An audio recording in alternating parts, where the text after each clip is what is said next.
Good morning dear students. आज हम states of matter में लिक्विड स्टेट में हम नेक्स्ट टॉपिक करने जा रहे हैं विस्कोसिटी। तो विस्कोसिटी क्या होती है, विस्कोसिटी को समझने के लिए आपने पहले एग्जांपल लेनी है। तो आपको मैंने कल भी समझाया था कि जैसे आप वाटर की एग्जांपल ले लें।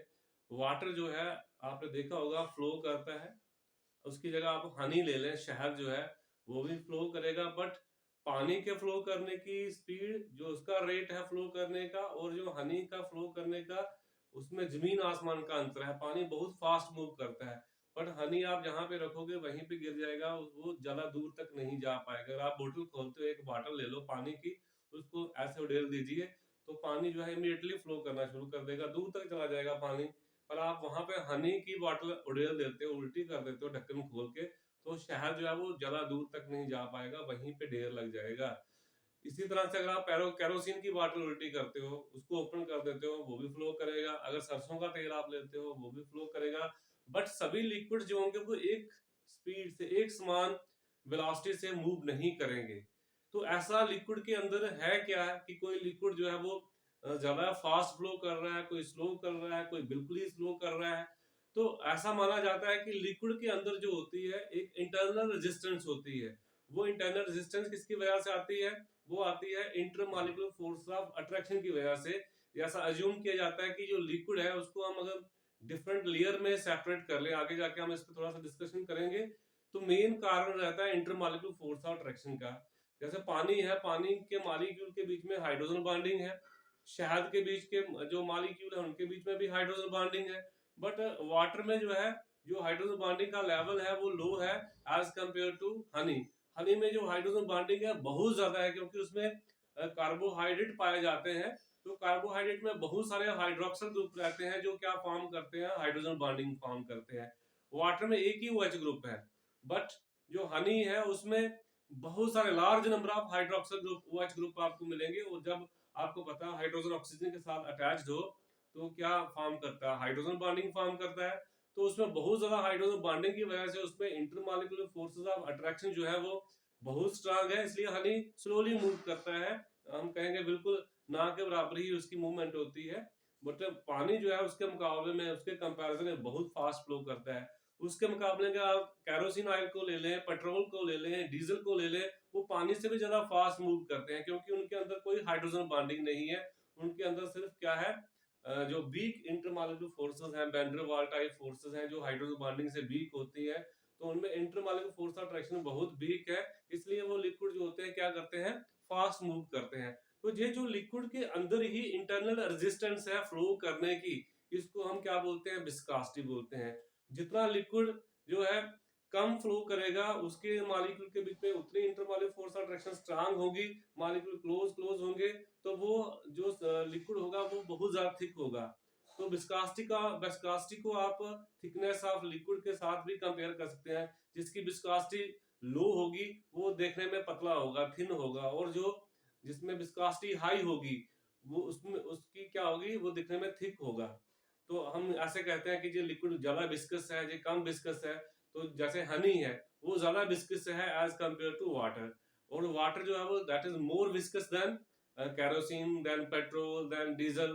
तो हम विस्कोसिटी को इस तरह से भी ले सकते हैं।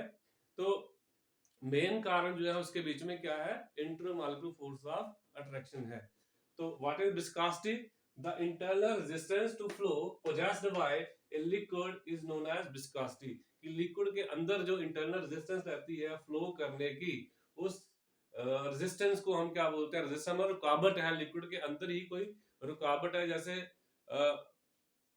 हम बोलते हैं इलेक्ट्रिसिटी में रेजिस्टेंस बोलते हैं ना, कि इलेक्ट्रिसिटी को फ्लो करने में जो कोई मटेरियल रेजिस्टेंस ऑफर करता है, ऐसे ही यहाँ पे भी लिक्विड के अंदर जो रुकावट है फ्लो करने की, उस रुकावट को, उस रेजिस्टेंस को हम क्या बोलते हैं, विस्कोसिटी बोलते हैं। रीजन इसका है intermolecular force of attraction. Viscosity को समझने के लिए आप किसी भी लिक्विड को ऐसे अज्यूम कर सकते हैं कि उसमें डिफरेंट लेयर्स फॉर्म हुई है। जैसे आप नहर का पानी ले लीजिए, नहर का पानी फ्लो करता हुआ आपने देखा होगा।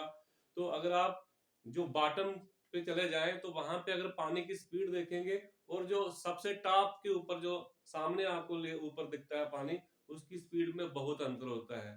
तो ऐसे अज्यूम कर लें अगर आप कि जो नहर का पानी है उसमें डिफरेंट डिफरेंट लेयर्स बनी हुई है। सबसे बॉटम के साथ जो टच कर रही है वो एक लेयर है, उससे थोड़ा सा ऊपर एक और लेयर है, इससे ऊपर एक और लेयर है। ऐसे करते करते अगर आप अपने दिमाग में एक इमेजिन एक पिक्चर बना लें कि पानी के अंदर क्या बनी हुई है, डिफरेंट डिफरेंट लेयर, ऐसे कि जहाँ पे कोई बाउंड्री नहीं है कि एक लेयर है उसके बीच में सेपरेशन है, आपको विजिबल नहीं होगा। बट अगर आप माइक्रोस्कोपिक लेवल के ऊपर अगर सोचते हैं तो ऐसा फिजिबल है, क्योंकि एक मॉलिक्यूल दूसरा मॉलिक्यूल जो है बिल्कुल जुड़े नहीं होते हैं लिक्विड में, उनके बीच में सेपरेशन रहती है। तो एक लेयर के मॉलिक्यूल और दूसरे लेयर के मॉलिक्यूल अगर हम सपोज कर लें तो बीच में क्या रहती है, थोड़ी सी माइक्रोस्कोपिक लेवल के ऊपर जो आपको ऐसे नहीं दिखाई देगी, उनमें सेपरेशन रहती है। तो एक लेयर फिर दूसरी लेयर, मल्टीपल लेयर फॉर्म होती है लिक्विड में। अब जो सबसे ग्राउंड के ऊपर लेयर है वो जो बॉटम है, जमीन है, उसके साथ टच कर रही है, उसके साथ उसकी फ्रिक्शन हो रही है। फ्रिक्शन तो आप जानते ही होंगे। तो अब एक लेयर जो है जो सबसे बॉटम के ऊपर है वो जमीन के साथ भी फ्रिक्शन हो रही है, उसके ऊपर एक लेयर है उसका वेट भी इस लेयर के ऊपर पड़ रहा है, उसके ऊपर और लेयर है उसका भी वेट पड़ रहा है, उसके ऊपर और लेयर है उसका भी वेट पड़ रहा है। तो अगर हम सोचें जो जमीन के टच में जो लेयर है पानी की, उसके ऊपर सबसे ज्यादा रुकावट होने वाली है, क्योंकि एक तो वो ग्राउंड के साथ उसकी फ्रिक्शन हो रही है चलने में, दूसरा उसके ऊपर जितनी भी लेयर्स है सबका उसके ऊपर वेट पड़ रहा है। तो सबसे बॉटम वाली लेयर जो है इसलिए कम स्पीड से फ्लो करेगी। उससे ऊपर वाली जो लेयर है उसका ग्राउंड के साथ कोई फ्रिक्शन नहीं हो रहा है, बट उसके ऊपर जो लेयर्स हैं उसके साथ उसकी फ्रिक्शन हो रही है, उसकी नीचे वाली लेयर के साथ भी उसकी फ्रिक्शन लग रही है। इसकी वजह से उसकी स्पीड थोड़ी सी हाई होगी, बट जो बॉटम वाली उसकी सबसे लोएस्ट होगी। जैसे जैसे आप ऊपर चलते जाएंगे जो लेयर्स की स्पीड है वो बढ़ती जाएगी बढ़ती जाएगी बढ़ती जाएगी, ग्रेजुअली धीरे धीरे, ये नहीं कि इतना ज्यादा डिफरेंस होगा कि नीचे वाली लेयर बिल्कुल ही नहीं मूव कर रही होगी, ऊपर वाली जो है वो 10,000 किलोमीटर पर सेकंड की स्पीड से चल रही होगी, ऐसा कुछ नहीं होगा। माइनर सा डिफरेंस आता जाएगा। और जो टॉप वाली लेयर होगी उसके ऊपर तो कोई लेयर है नहीं, तो नीचे उसकी लेयर है, उसके साथ उसकी फ्रिक्शन लगेगी, पर ऊपर कोई लेयर नहीं है तो वो सबसे फास्ट मूव करेगी। इस तरह का जो आप मोशन देखोगे डिफरेंट लेयर्स के अंदर कि ग्रेजुअली जो है वो चेंज इन वेलोसिटी आ रहा है, इसको हम क्या बोलते हैं, लैमिनर फ्लो बोलते हैं। ये भी कई बार पूछ लेते हैं आपको, the flow of liquid in which there is a regular gradation, gradation में चेंज आ रहा है ऑफ वेलोसिटी का, किसका, स्पीड का। वेलोसिटी और स्पीड जो है एक ही चीज होती है, बट अगर हम मैथमेटिकल सोचें तो वेलोसिटी जो है वो वेक्टर है और स्पीड जो होती है वो स्केलर क्वांटिटी है। तो यहाँ पे मैं यहाँ पे दोनों टर्म यूज कर रहा हूँ एक साथ ही। तो velocity in going from one layer to the next layer is called viscosity, sorry is called laminar flow, laminar flow, the flow of liquid in which there is a regular gradation of velocity. एक layer से दूसरी layer में जाने में जो धीरे धीरे change आ रही है, किसमें, मोशन में, स्पीड में, वेलोसिटी में, इस तरह के फ्लो को हम क्या बोलते हैं, लैमिनर फ्लो बोलते हैं। अब जो एक लेयर और दूसरी लेयर के बीच में जो फोर्स ऑफ फ्रिक्शन लग रही है, ये आपने देखना है, ये किसके ऊपर डिपेंड करती है। अगर हम मान ले ये एक लेयर है, ये उसके ऊपर दूसरी लेयर है, ये इसके ऊपर तीसरी लेयर है, ये सबसे टॉप वाली लेयर है। अगर ये जो सेंटर वाली लेयर है, हम तीन ही लेयर लेके चल रहे हैं, अगर ये वेलोसिटी v के साथ चल रही है तो मान लीजिए एक लेयर से दूसरी लेयर में जाने में स्मॉल डिफरेंस ऑफ वेलोसिटी आ रहा है, स्मॉल dv चेंज आ रहा है। ये सपोज कर लीजिए ऐसा हो रहा है कि जब हम एक लेयर से दूसरी लेयर में जा रहे हैं, दोनों की लेयर की जो वेलोसिटी है उनके बीच में कितना डिफरेंस है, स्मॉल डिफरेंस है, dv हम जिसको ले रहे हैं। तो अगर सेंटर वाली लेयर जो है उसका वेलोसिटी v है, ऊपर वाली लेयर की स्पीड ज्यादा होगी, वो बढ़ जाएगी v प्लस dv, उससे नीचे वाली लेयर की वेलोसिटी कम हो जाएगी, वो हो जाएगी v माइनस dv। तो इन लेयर के बीच में जो फोर्स ऑफ फ्रिक्शन है, एक लेयर और दूसरे लेयर के बीच में जो रगड़ लग रही है, जो फोर्स ऑफ फ्रिक्शन है, जो रुकावट आ रही है, वो किसके ऊपर डिपेंड करती है कि इन लेयर के बीच में वेलोसिटी का डिफरेंस कितना है, directly proportional to difference of velocity. ये फोर्स ऑफ फ्रिक्शन किसके ऊपर डिपेंड करेगी, लेयर के बीच में वेलोसिटी का डिफरेंस कितना है। जितना वेलोसिटी का डिफरेंस ज्यादा होगा, एक लेयर और दूसरी लेयर के बीच में स्पीड का डिफरेंस बहुत ज्यादा होगा, एक बहुत ही कम चल रही है, दूसरी फास्ट चल रही है, दोनों के बीच में जो डिफरेंस अगर ज्यादा है, इट मींस उनके बीच में जो फ्रिक्शन लग रही है वो भी ज्यादा है। तो डायरेक्टली प्रोपोर्शनल क्या होगा, डिफरेंस ऑफ वेलोसिटी। दूसरा, ये जो लेयर है इसका सरफेस एरिया कितना है, जितना इसका सरफेस एरिया ज्यादा होगा दूसरी लेयर का, इस पे अब सरफेस के साथ ही सरफेस टच कर रही है, तो जितना सरफेस एरिया ज्यादा होगा उतनी ही फ्रिक्शन भी क्या होगी, हाई होगी। तो फोर्स ऑफ फ्रिक्शन जो होगा that will be directly proportional to area, that will be directly proportional to difference of velocity. दूसरा, इन लेयर के बीच में सेपरेशन कितना है, इस लेयर और दूसरी लेयर के बीच में डिस्टेंस कितना है। माइक्रोस्कोपिक लेवल के ऊपर आपको देखना पड़ेगा, ऐसा नहीं कि आप देखेंगे कि एक पानी की लेयर ये है दूसरी ये है तो बीच में 2 मीटर का डिस्टेंस होगा, ऐसा नहीं। माइक्रोस्कोपिक लेवल पे तो जितना ज्यादा डिफरेंस होगा उतना जो वेलोसिटी है वो क्या होगी, कम होगी। जितना कम डिफरेंस होगा उतनी वेलोसिटी सॉरी उतना फोर्स ऑफ फ्रिक्शन क्या होगा, ज्यादा होगा। तो जितना सेपरेशन का डिस्टेंस जो होगा वो कम होगा उतनी फोर्स ऑफ फ्रिक्शन हाई होगी, और जितना सेपरेशन का डिस्टेंस ज्यादा होगा उतनी फोर्स ऑफ फ्रिक्शन क्या होगी, कम होगी। तो ये याद रखना आप लोगों ने, फोर्स ऑफ फ्रिक्शन क्या होगी, inversely proportional to separation, distance of separation, directly proportional to area, directly proportional to difference of velocity. अगर हम तीनों को कंबाइन कर दें तो फोर्स ऑफ फ्रिक्शन एफ क्या है, force of friction will be directly proportional to A dv upon dx. अगर हम प्रोपोर्शनलिटी हटाते हैं तो आपको पता है क्या लगता है, कांस्टेंट लगता है, तो एफ इज इक्वल टू क्या आएगा, नीटा ए डीवी अपॉन डीएक्स। ये नीटा जो है इसको हम क्या बोलते हैं, कोफिशिएंट ऑफ विस्कोसिटी बोलते हैं। तो यहाँ से नीटा किस तरह आएगा, dx अपॉन dv, इसको इधर ले जाओ, dx upon dv into 1/a into f आ जाएगा, ये लिख दिया मैंने। अब बच्चे अगर हम ये बता दिया मैंने, ईटा क्या है, कांस्टेंट ऑफ प्रोपोर्शनलिटी, उसको हम क्या बोलते हैं, कोफिशिएंट ऑफ विस्कोसिटी। के एग्जाम में पूछते हैं what is coefficient of viscosity क्या होता है, तो यहीं से हम डेफिनेशन निकालेंगे what is coefficient of viscosity. अगर हम यहाँ पे dx जो है ये 1 सेंटीमीटर ले ले, dv जो है 1 सेंटीमीटर पर सेकंड ले ले, वेलोसिटी का यूनिट होता है सेंटीमीटर पर सेकंड। तो अगर हम मान ले एक लेयर और दूसरी लेयर के बीच में सेपरेशन कितना है, 1 सेंटीमीटर का सेपरेशन है। इस लेयर और इस लेयर के बीच में जो वेलोसिटी का डिफरेंस है वो कितना है, 1 सेंटीमीटर पर सेकंड है। एरिया जो है एक लेयर का और दूसरी लेयर का एरिया जो है, दोनों का जो एरिया है कितना है, 1 सेंटीमीटर स्क्वायर है। उस समय ये 1 तो ईटा जो है वो किस बराबर आ जाएगा, एफ के बराबर आ जाएगा। तो if a is equal to 1 centimeter square, dx is equal to 1 centimeter, dv is equal to 1 centimeter per second, then eta should be equal to f। ये किसके बराबर आएगा, फोर्स ऑफ फ्रिक्शन के बराबर आएगा। तो यहां से आप कोफिशिएंट ऑफ विस्कोसिटी की डेफिनेशन निकाल सकते हो। तो यहां से कोफिशिएंट ऑफ विस्कोसिटी की आपकी डेफिनेशन निकल जाती है। कोफिशिएंट विस्कोसिटी क्या होगा, ईटा कैसे डिफाइन करेंगे आप लोग, it is defined as the force of friction. ये किस बराबर आ रहा है, फोर्स ऑफ फ्रिक्शन के बराबर आ रहा है रिक्वायर्ड। तो ये क्या फोर्स ऑफ फ्रिक्शन है जो चाहिए हमें, रिक्वायर्ड टू मेंटेन, क्या मेंटेन करने के लिए, ये वेलोसिटी डिफरेंस कि दो लेयर के बीच में वेलोसिटी का डिफरेंस कितना हो, 1 सेंटीमीटर पर सेकंड हो। दो जो पैरेलल लेयर्स हैं वो कितनी आपस में उनकी कितनी दूरी है बीच में, 1 सेंटीमीटर अपार्ट है, एंड ईच हैविंग एरिया कितना, 1 सेंटीमीटर स्क्वायर। अगर दो लेयर है उनके बीच में 1 सेंटीमीटर का डिस्टेंस है, और इस लेयर और दोनों लेयर का जो है एरिया कितना है, सरफेस एरिया कितना है, 1 सेंटीमीटर स्क्वायर है, और इनके बीच में हमने वेलोसिटी का डिफरेंस कितना मेंटेन रखना है, 1 सेंटीमीटर पर सेकंड। ये अगर जो लेयर चल रही है ये 2 सेंटीमीटर पर सेकंड की स्पीड से चल रही है, और ये चल रही है 1 सेंटीमीटर, तो डिफरेंस हो गया 1 सेंटीमीटर का। अगर ये 3 सेंटीमीटर पर सेकंड की स्पीड से चल रही है, ये चल रही है 2 सेंटीमीटर पर सेकंड की स्पीड से, तो डिफरेंस कितना होगा, 1 सेंटीमीटर पर सेकंड।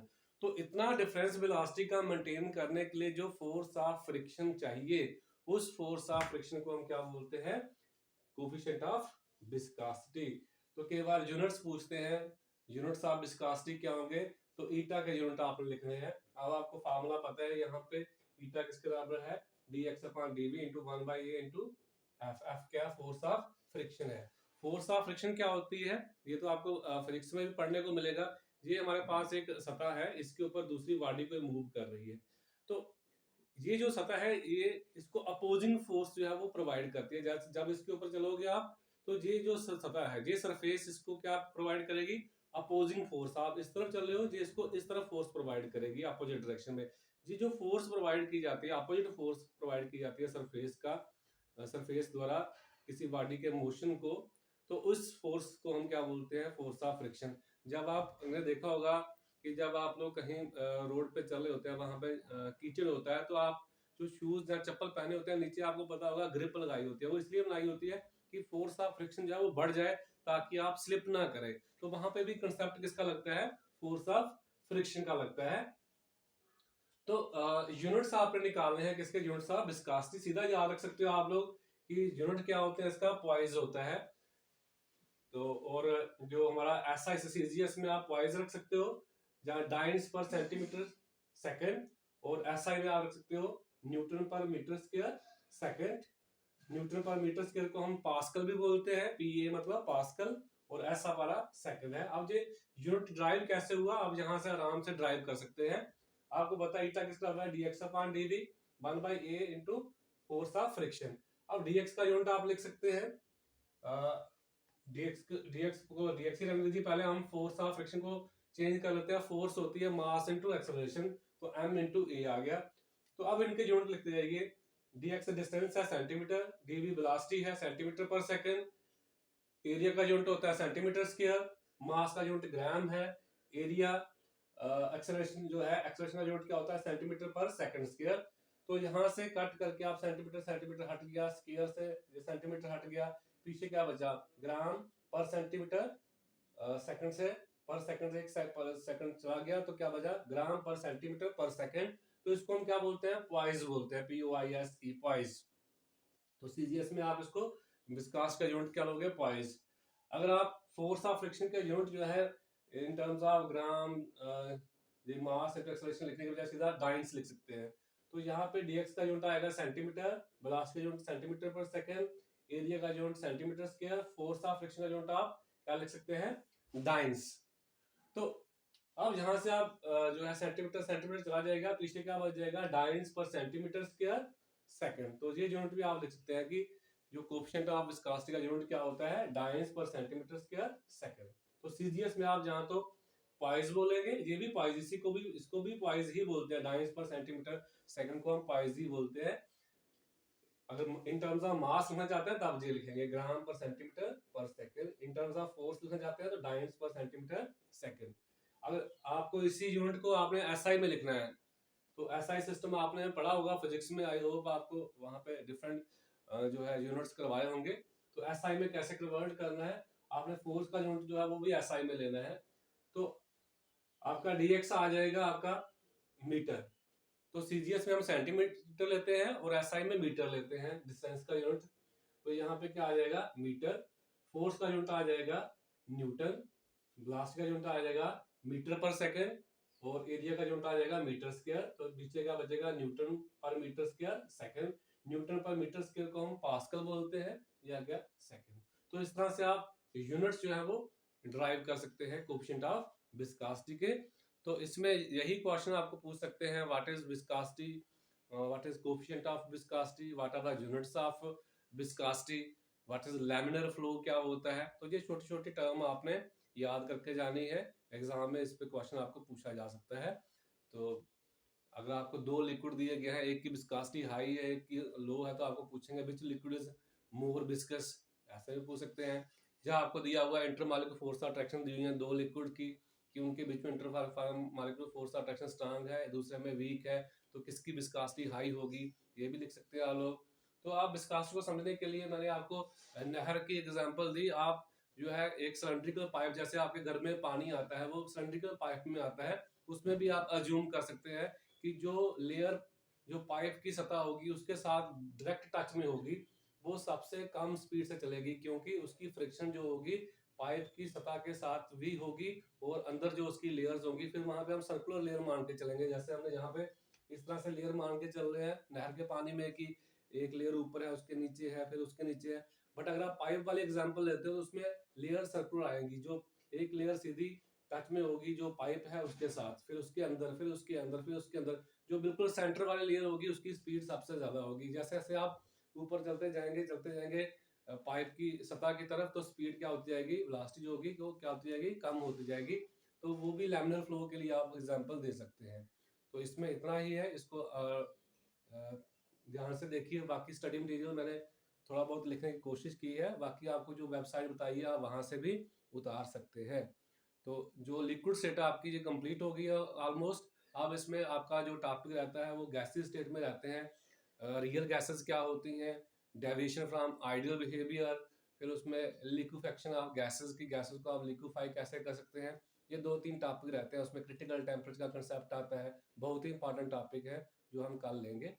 तो आज के लिए इतना ही। Thank you, have a nice day.